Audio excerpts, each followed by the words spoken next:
Good morning बच्चों। इस video lecture में मैं आपको ह्यूमन आई के बारे में बताने वाला हूं, तो ज़रा सभी लोग ध्यान दें। Human I structure and functions ये टॉपिक है। देखिए ह्यूमन आई क्या होता है। आई पहले देखते हैं आइजेस क्या होती है। आइजेस आर द ऑर्गेन्स। आइजेस या आइज जो है एक ऑर्गेन्स होती है। ऑर्गेन्स मतलब होता है इंद्री। जैसे अपनी बॉडी में 5 इंद्रियां पाई जाती। कितनी पाई जाती? 5। तो उसमें से आई भी क्या है? एक इंद्री है, एक ऑर्गेन है, ठीक है, जो क्या करती है? That enables us to see objects, जो हमारी मदद करती है किसमें? वस्तुओं को देखने में। अराउंड अस, कौन सी वस्तुओं को देखने में? जो हमारे आसपास हैं। Eye are there for also called photo receptor organs. इसलिए आई को फोटो रिसेप्टर ऑर्गेन्स भी कहा जाता है, क्योंकि फ़ोटो रिसीव करती है ना, ये आसपास की वस्तुओं को देखते हैं जब हम, तो उनका चित्र हमारी आँख में बनता है ना, इसीलिए इसको फोटो रिसेप्टर भी कहा जाता है। आई फंक्शंस लाइक ए कैमरा। आई के जो कार्य होते हैं एक कैमरे की तरह होते हैं। And its structure can also be compared with a good quality camera. और इसके स्ट्रक्चर को भी एक अच्छी क्वालिटी के कैमरे से कंपेयर किया जाता है। स्ट्रक्चर ऑफ ह्यूमन आई। अब यहाँ पे हम आपको स्ट्रक्चर ऑफ ह्यूमन आई के बारे में बताने वाले हैं। तो ये देखिए आपके सामने मैंने बना रखा है स्ट्रक्चर ऑफ ह्यूमन आई। अब ज़रा ध्यान दें, स्ट्रक्चर ऑफ ह्यूमन आई के बारे में ध्यान दें। Eye is a hollow and spherical ball like structure. Eye क्या होता है? एक हॉलो मतलब खोखला, खोखले बॉल के समान एक स्ट्रक्चर होता है। विथ डायमीटर अबाउट 2.3 cm, जिसका डायमीटर लगभग 2.3 cm होता है। We are able to see only outer 1/4 part of the ball। हम लोग देखने में सिर्फ सक्षम हो पाते हैं कितने पार्ट से? 1/4 पार्ट जो होता है आँख का आउटर पार्ट, उससे हम लोग देख पाते हैं। कहने का मतलब ये हुआ, पूरी आई के आउटर पार्ट को, ऊपरी सरफेस को अगर 4 हिस्सों में बांटा जाए तो उसके एक हिस्से से हम वस्तुओं को देख पाते हैं, क्योंकि एक हिस्सा ही तो हमारा कॉर्निया होता है, चौथाई हिस्सा, और उसी कॉर्निया पे लाइट रेज आके एब्जॉर्ब होती हैं, मतलब उसी पे आके गिरती हैं, तब आई के अंदर प्रवेश करती हैं। तो इस वजह से 1/4 ऑफ बॉल जो होता है इसका, उसी के द्वारा हमें वस्तुएं दिखाई पड़ती हैं। The eye consist of the following parts. Eye में निम्नलिखित पार्ट्स होते हैं। नंबर 1 देखें, स्क्लेरोटिक लेयर। स्क्लेरोटिक लेयर जो होती है इसे दृढ़ पटल कहते हैं। हिंदी में क्या कहते हैं? दृढ़ पटल। आँख में जो सफ़ेद कलर का एक अपारदर्शी सब्सटेंस होता है जो कि बाहर से आँख को कवर किए होता है, उसी को हम लोग क्या बोलते हैं? स्क्लेरोटिक लेयर बोलते हैं। तो ज़रा देखते हैं। Human I is like a hollow sphere. Human आई जो होती है एक हॉलो स्फेयर की तरह होती है। It is covered with A solid and translucent layer. ये ढकी होती किससे? एक सॉलिड और ट्रांसलूसेंट लेयर से, अर्थात अपारदर्शी परत से। This layer is called sclerotic layer. ये लेयर क्या कहलाती है? स्क्लेरोटिक लेयर कहलाती है। It protects the internal parts of eye. इस देखिए इसका मुख्य काम क्या है? ये आँख के अंदर के हिस्सों की सुरक्षा करती है। इस लेयर का क्या ना काम है? इंटरनल पार्ट्स की सेफ्टी करती है, सुरक्षा करती है। अब इसके बाद आता है कॉर्निया। ध्यान दें जरा, कॉर्निया क्या होता है? The outer part of eye ball is transparent. जो आँख का आउटर पार्ट होता है वो कैसा होता है? ट्रांसपेरेंट होता है।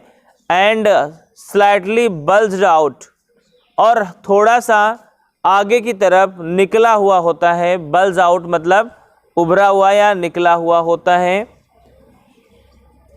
इट इज कॉल्ड कॉर्निया, इसको कॉर्निया कहते हैं। It is a thin membranous structure, it is a thin membranous structure. देखिए एक पतला और झिल्ली नुमा स्ट्रक्चर होता है। Through which light enters into eye ball, जिसके द्वारा लाइट जो है आई बॉल में प्रवेश करता है, आँख में प्रवेश करता है। मतलब कॉर्निया के द्वारा ही लाइट रेज जो है हमारी आँख में प्रवेश करती हैं। कॉर्निया ना होता तो हमारी आँख द्वारा इमेज नहीं बन पाता वस्तु का और हमें वस्तुएं दिखाई नहीं पड़ती, क्योंकि कॉर्निया पे ही वस्तुओं से चलने वाला प्रकाश आके गिरता है, तब वो आँख के अंदर प्रवेश करता है। अब आगे देखते हैं कोरॉइड। कोरॉइड मतलब होता है रक्तक पटल। It is a black membranes behind the sclerotic layer.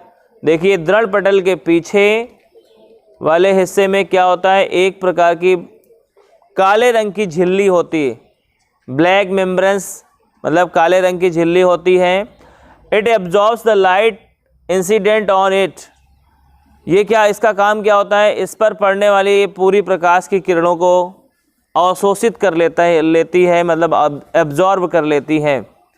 तो कोरॉइड का क्या काम है, ये एक ब्लैक कलर, पहले बात समझें कोरॉइड होता क्या है। ये एक ब्लैक कलर की मेम्ब्रेंस स्ट्रक्चर की तरह होती है, मतलब झिल्ली की नुमा होती है, जिसके द्वारा या कहाँ पे होती है, बिहाइंड द स्क्लेरोटिक लेयर, मतलब दृढ़ पटल के पीछे, जस्ट दृढ़ पटल के पीछे होती। It absorbs the light incident on it. ये इस पर पड़ने वाली लाइट को क्या करती है, एब्जॉर्ब करती है, अवशोषित कर लेती है। And prevent internal reflection of light, और लाइट के इंटरनल रिफ्लेक्शन को रोकती है, अर्थात जो आई के अंदर लाइट चली जाती है उसको वापस बाहर आने में रोकती है, प्रिवेंट करती है। इसके बाद देखते हैं iris. Behind the cornea but before the lens. ध्यान से सुने, कॉर्निया के पीछे लेकिन लेंस से पहले। There is a dark muscular diaphragm, it is called iris. देखिए ध्यान दें, कॉर्निया के पीछे और लेंस से पहले ये क्या होता है, एक छोटा सा मस्कुलर डायफ्रॉम होता है, जिसको मतलब जो कि छेदनुमा होता है। अर्थात देखिए यहाँ पे ध्यान दें, आइरिश में छेदनुमा नहीं होता, एक बार दोबारा ध्यान देते हैं।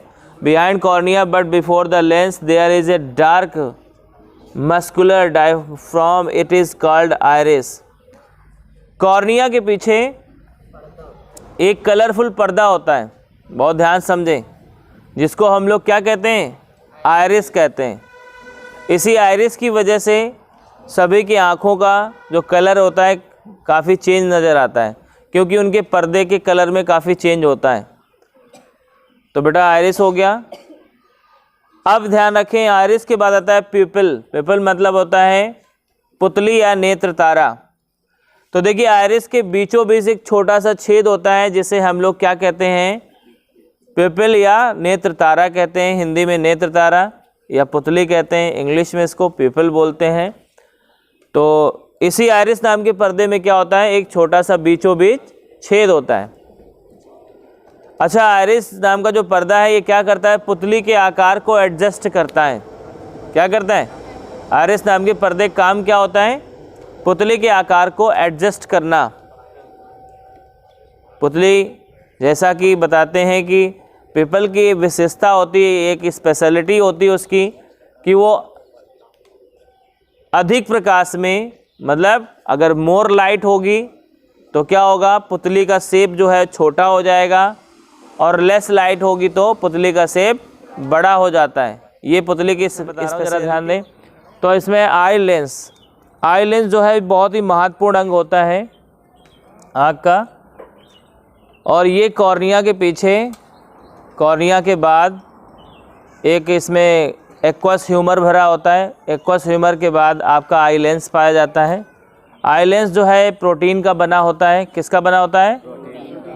याद रखें। और आई लेंस जो है द्वि उत्तल लेंस होता है, मतलब बाई कॉन्वेक्स लेंस होता है, अर्थात ये दोनों तरफ से उभरी हुई पृष्ठ रखता है। इस तरह से होता है।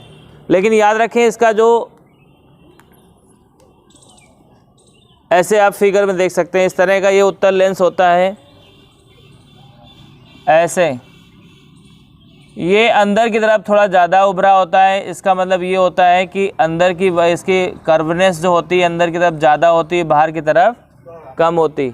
मतलब अंदर से बाहर की तरफ आप आएंगे तो इसकी वक्रता घटती जाती, कर्वनेस इसकी लेस हो जाए और रिड्यूस होती चली जाती।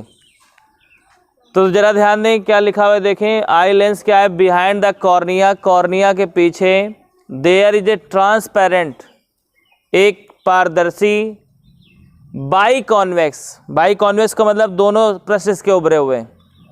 बाई कॉन्वेक्स लेंस होता है। वेरी शॉर्ट फोकस लेंस, मतलब इसकी फोकस लेंथ जो होती है बहुत छोटी होती है। The lens is held in the centre of the I. Lens जो है आँख के बिल्कुल सेंटर पर होता है। Eye ball with the help of salary muscles, मतलब कैसे ये टिका रहता है? सेलेरी मसल्स के द्वारा। सेलेरी मसल्स का काम होता है आई लेंस को एक जगह फिक्स रखना। तो बात समझ में आ गई होगी आई लेंस क्या होता है। एक बार दोबारा सुन लें। आई लेंस जो होता है प्रोटीन का बना हुआ एक पारदर्शी द्वि उत्तल लेंस होता है, अर्थात जिसको बाई कॉन्वेक्स लेंस कहते हैं। और इसमें क्या होता है, अंदर से बाहर की तरफ इसकी कर्वनेस घटती जाती है, मतलब वक्रता इसकी घटती जाती है।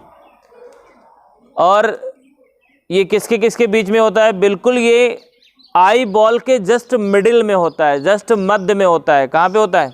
आई बॉल के जस्ट मिडिल में होता है। और इसको फिक्स कौन रखता है? Salary muscles. इसको सेलेरी मसल्स जो हैं एक जगह फिक्स रखती हैं। और सेलेरी मसल्स का देखो बहुत सारे काम हैं यहाँ पे। सेलेरी मसल्स इसको फिक्स भी रखती हैं और आवश्यकता पड़ने पर इसकी फोकस दूरी को घटा बढ़ा भी सकती हैं। समझे ना? आई लेंस की फोकस दूरी को कैसे कौन घटाता बढ़ाता है? Salary muscles. क्योंकि हम देखते हैं कि हम अपनी आँख से दूर की भी वस्तुओं को देख लेते हैं और पास की वस्तुओं को भी देख लेते हैं। इसका मतलब है कि बार बार हमें जब इधर उधर देखते हैं दूर या पास वाली वस्तुओं को, तो हमें बार बार अपने आई लेंस की फोकस दूरी को घटाना और बढ़ाना पड़ता है कि नहीं? अगर हम दूर की वस्तु को देखेंगे तो हमारी लेंस की फोकस दूरी कुछ अलग होगी, पास की वस्तु को देखेंगे तो उसकी फोकस दूरी अलग होगी। तो ये सब काम कौन करता है?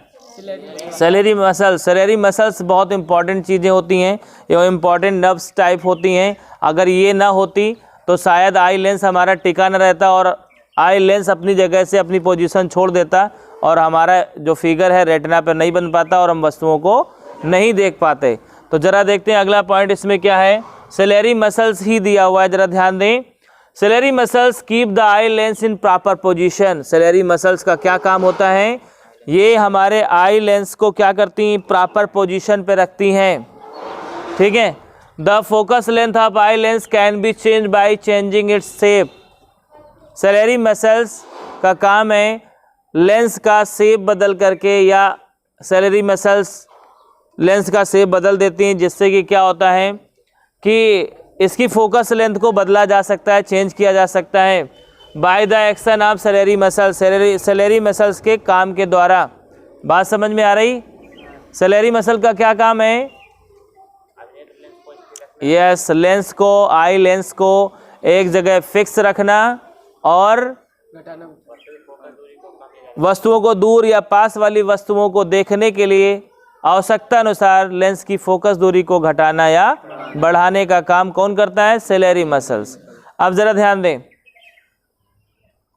देखिए जिस समय आदमी का बुढ़ापा आता है तो सेलेरी मसल्स जो आँख की होती हैं, या अगर आँख का हम ज़्यादा इस्तेमाल करते हैं, जैसे कुछ लोग आजकल मोबाइल में लगे रहते हैं रात दिन, तो क्या होगा कि उनकी जो सेलेरी मसल्स हैं वो थक जाती हैं, शिथिल पड़ जाती हैं।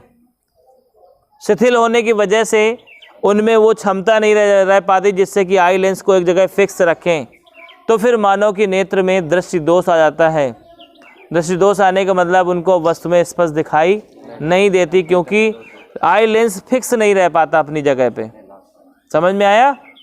इसीलिए कहते हैं पास से टीवी मत देखो, क्योंकि पास से टीवी देखने पे सीधा लाइट पड़ती है आंखों में, और लाइट ज़्यादा पड़ेगी तो मसल्स आपकी ख़राब होती चली जाती, और मसल्स, सिलेरी मसल्स अगर आपकी ख़राब है, उनमें क्षमता नहीं है उनको लेंस को एक जगह फिक्स रखने की, तो आपकी आई डिफेक्टिव हो जाएगी। समझ में आ रही बात? तो बहुत बड़ा इनका काम है। आगे देखते हैं रेटिना क्या होता है। तो पहले रेटिना से पहले आपको हम दिखाते हैं एक्वस ह्यूमर क्या होता है। ध्यान दें जरा, ये एक प्रकार का लिक्विड होता है। ये एक प्रकार का क्या होता है? लिक्विड होता है, जो कॉर्निया और आई लेंस के बीच में पाया जाता है।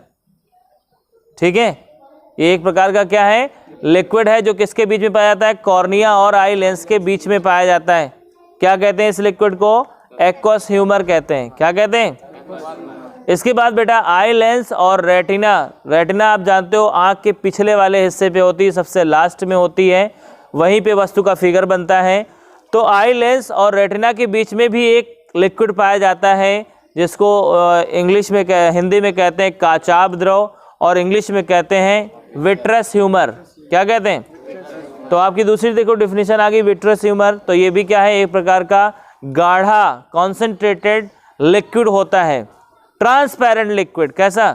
कॉन्सेंट्रेटेड ट्रांसपेरेंट लिक्विड होता है, जो कहाँ पे लाई करता है? आई लेंस और रेटिना के बीच में लाई करता है। बात समझ में आ रही? तो आप लोग बताएं जरा, एक्वस ह्यूमर कहाँ पे पाया जाता है? एक्वस ह्यूमर होता क्या? एक प्रकार का लिक्विड होता है, जो कहाँ पाया जाता है? कॉर्निया और आई लेंस के बीच में। कॉर्निया और आई लेंस के बीच में पाए जाने वाले लिक्विड को क्या कहते हैं? Aqueous humour. It is a transparent liquid या concentrated liquid which lie between cornea and eye lens. ठीक है ना? अब आ गई बात विट्रस ह्यूमर। तो it is a concentrated transparent liquid which lie between eye lens and retina of eye. ठीक है ना? तो इस प्रकार के ह्यूमर को क्या बोलते हैं? इस प्रकार के लिक्विड को क्या बोलते हैं? विट्रस ह्यूमर या काचाभ द्रव बोलते हैं। आगे देखते हैं रेटिना। देखिए क्या होता है बेटा, रेटिना ही एक ऐसा पार्ट होता है आई का जहाँ पे इमेज वस्तुओं के बनते हैं। जब हमारी आई किसी वस्तु को देखती है तो उस पर पड़ने वाली प्रकाश की किरणें हमारे आँख में कॉर्निया वाले हिस्से से जाती हैं अंदर, और जाने के बाद पुतली से होती, मतलब पिपल से होती हुई, आई लेंस से होती हुई रेटिना पे जाके इनका फिगर बनता है। कहाँ पे बनता है? तो रेटिना बहुत इंपॉर्टेंट पार्ट है आँख का। अगर रेटिना खराब हो जाए तो आपको कभी कुछ दिख ही नहीं सकता। तो देखिए रेटिना क्या है? Retina is a light sensitive layer. Retina एक लाइट सेंसिटिव लेयर होती है, अर्थात प्रकाश के प्रति संवेदनशील एक परत होती है आँख में। It consist of two types of sensory sales. इसमें दो प्रकार की सेंसरी सेल्स पाई जाती हैं। ध्यान से सुनिए, सेंसरी सेल्स का मतलब हुआ कि सेंस देने वाली कोशिकाएं पाई जाती हैं। जैसे किसी इमेज को हम देखते हैं तो उसमें हमें सेंस होता है ना, ज्ञान होता है कि ये कौन सी वस्तु है, कैसा कलर है उसका। तो देखिए जरा, इसमें दो प्रकार की सेल्स पाई जाती हैं। नंबर एक, रॉड सेल्स। रॉड सेल्स का काम होता है कि अगर प्रकाश की कम मात्रा भी है ना, तो भी वो एडजस्ट करके उसका फिगर बनाने की कोशिश करते हैं। रॉड सेल्स का क्या काम है? देखें, rod cells are the rod shaped present in the retina. Rod cells जो होती हैं वो छड़ के आकार की होती हैं, रॉड के आकार की होती हैं, और कहाँ पाई जाती हैं? रेटिना में पाई जाती हैं। इनका काम क्या है? Which are sensitive to dim and diffuse light. ये उस समय सेंसिटिव हो जाती हैं जब लाइट कम होती है, डिम पड़ जाए या बहुत ना के बराबर लाइट हो, तो ऐसी लाइट में ये काम करती हैं। कौन सी? रॉड सेल्स काम करती हैं। ठीक है, कौन सी सेल्स काम करती हैं? Rod sales. अब आता है कोन सेल्स। क्या होता है? दो प्रकार की सेल होती हैं, एक रॉड सेल्स जिनको दंडाकार सेल्स कहते हैं, कोशिकाएं कहते हैं। दूसरी होती है शंक्वाकार कोशिकाएं जिनको कोन सेल्स बोला जाता है। कोन सेल्स का काम होता है कि उस वस्तु का कलर क्या है, कलर की जानकारी देती हैं ये। समझ में आया? तो देखो क्या है, cone cells are the cone shaped present in the retina. Cone cells जो होती हैं वो कोन के आकार की सेल्स होती हैं। कौन समझते हो ना, शंकु के आकार की सेल्स होती हैं, रेटिना पे पाई जाती हैं। Which are sensitive to bright light and colours, जो ब्राइट लाइट और कलर के प्रति संवेदनशील होती हैं, अर्थात हमें प्रकाश के चमक और वस्तु के कलर के बारे में बताती। नहीं समझे? तो मतलब अगर ये दो प्रकार की सेल्स ना होती तो ना तो हमें डिम लाइट में बिल्कुल दिखाई नहीं पड़ता और कलर भी नहीं बता सकते थे अगर कौन सेल्स ना होती तो, है कि नहीं? तो इनका ये पूरा काम है, दोनों चीज़। देखिए तुमने पढ़ा है कि कुछ लोगों के बारे में सुना है कि मेडिकल में अनफिट हो गए, उनको कलर विजन का ज्ञान नहीं है, तो उनके पास ये जो है ना कौन सेल्स, इनकी कमी हो जाती है, जिससे वो डिफरेंस नहीं कर पाते कि ये कौन सा कलर है। समझे ना? तो कलर को डिफरेंस करने के लिए, कलर को में अंतर दिखाने के लिए कौन सेल्स का पर्याप्त मात्रा में होना आँख में आवश्यक है। ठीक है ना? कलर विजन जिसको होता है उसमें कौन सेल्स की कमी आ जाती, जिसकी वजह से वो कलर का मतलब डिफरेंस नहीं कर पाता। तो मेरी बात ध्यान सुने। तो कौन सेल समझ में आया? रॉड सेल्स, कौन सेल समझ में आ गया। आगे बढ़ते हैं, ऑप्टिक नर्व्स। अब ध्यान से सुनिए, इनको हिंदी में कहते हैं प्रकाश सिराएं।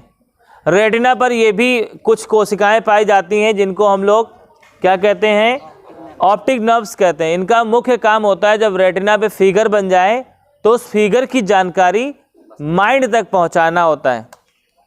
ये संदेश वाहक का काम करती हैं। किसका काम करती हैं?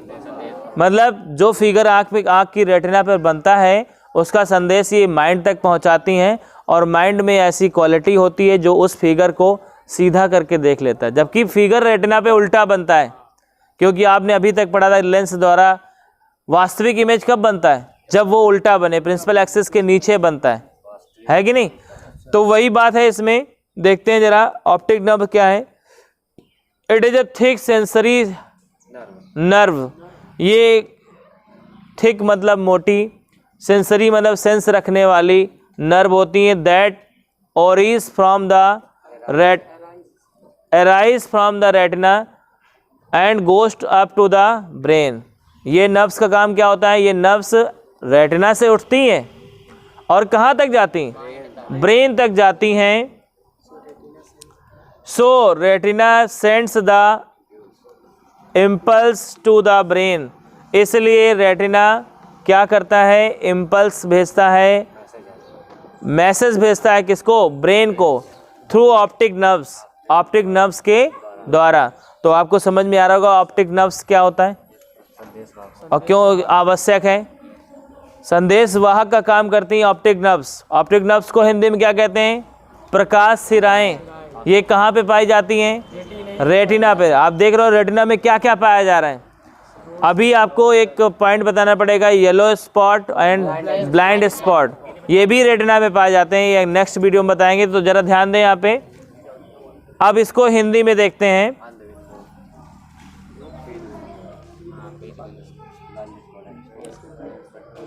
देखिए अभिनेत्र लेंस, जिसको हम लोग आई लेंस कहते थे, तो लिखा हुआ है आइरिस के ठीक पीछे पारदर्शी ऊतक का बना द्विउत्तल लेंस होता है। किसके पीछे? आइरिस नाम का जो पर्दा था उसके जस्ट पीछे क्या होता है? पारदर्शी ऊतक का बना हुआ क्या होता है? एक द्विउत्तल लेंस होता है जो अभिनेत्र लेंस कहलाता है। यह रेशेदार जेली जैसे पदार्थ का बना होता है। अभिनेत्र लेंस के पिछले भाग की वक्रता त्रिज्या छोटी तथा अगले भाग की वक्रता त्रिज्या बड़ी होती है। मतलब अंदर से बाहर की तरफ आते हैं तो वक्रता त्रिज्या बढ़ती चली जाती है, सॉरी घटती चली जाती है।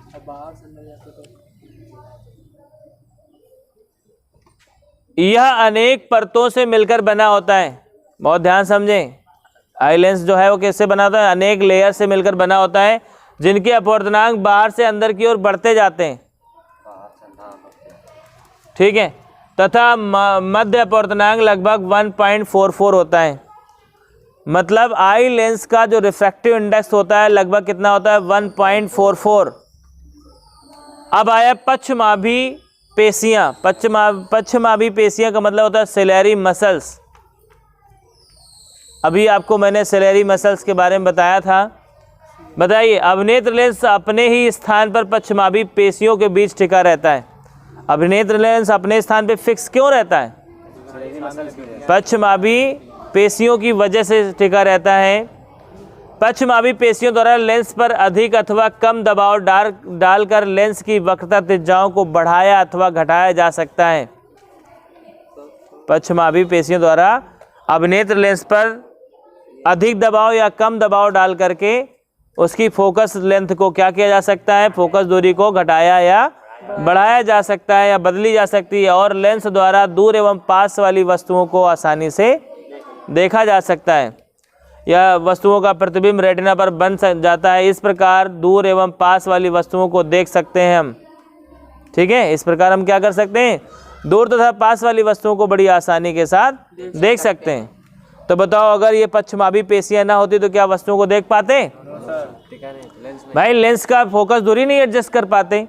और ये बुढ़ापे के समय होता है, या कुछ लोगों की तो पहले ही आंखें खराब हो जाती हैं। रीज़न यही होता है, उनके सेलेरी मसल्स में प्रॉब्लम आ जाती है। आगे देखें, नेत्रोद एवं जलीय द्रव। नेत्रोद का मतलब हुआ, ध्यान से समझे, नेत्रोद क्या होता है? कॉर्निया और आई लेंस के बीच में जो गैप होता है उसे नेत्रोद कहते हैं। और उस गैप में जो लिक्विड पाया जाता है उस लिक्विड को क्या कहते हैं हम लोग? जलीय द्रव कहते हैं।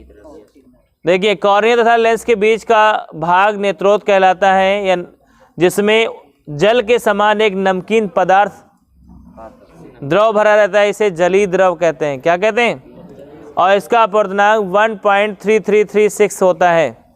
कितना होता है? 1.336। अब आया काचाभ कच्छ अथवा काचाभ द्रव क्या होता है? तो ध्यान सुनिए, आई लेंस और रेटिना के बीच में जो गैपिंग होती है उसको हम लोग काचाभ कच्छ कहते हैं। और काचाभ द्रव क्या होता है वो समझे। आई लेंस और रेटिना के बीच में जो कॉन्सेंट्रेटेड मतलब सांद्र पारदर्शी लिक्विड पाया जाता है या तरल पदार्थ पाया जाता है उसे हम लोग क्या कहते हैं? काचाभ द्रव कहते हैं। अब आया दृष्टिपटल रेटिना क्या होता है? तो देखिए, आँख के सबसे आखिरी हिस्से पे मतलब काचाभ द्रव के बाद आपको एक परत मिलती है जिसे हम लोग एक सेंसिटिव लेयर मिलती है, एक प्रकाश के प्रति संवेदनशील एक परत मिलती है जिसको हम लोग क्या नाम देते हैं? रेटिना नाम देते हैं। अब रेटिना में दो प्रकार की सेल्स पाई जाती हैं, दंडाकार सेल्स और शंक्वाकार सेल्स। दंडाकार सेल्स का मतलब हुआ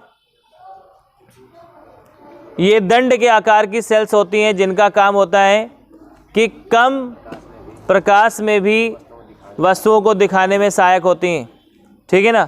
अब आया शंक्वाकार कोशिकाएं क्या होती हैं? शंक्वाकार कोशिकाओं का काम होता है कि प्रकाश की चमक तथा कलर के बारे में हमें बताती हैं। अर्थात ये जो शंक्वाकार कोशिकाएं होती हैं ये प्रकाश की चमक और कलर के प्रति संवेदनशील होती हैं। ठीक है, ये दोनों कहाँ पे पाई जाती हैं? रेटिना पे। अब नेक्स्ट वीडियो में बेटा मैं आपको पीत बिंदु और अंध बिंदु के बारे में बताने वाला हूँ। बाकी जो भी आई का पार्ट बचा हुआ है वो सारा मैं आपको बताऊँगा। तब तक के लिए bye bye, have a nice time.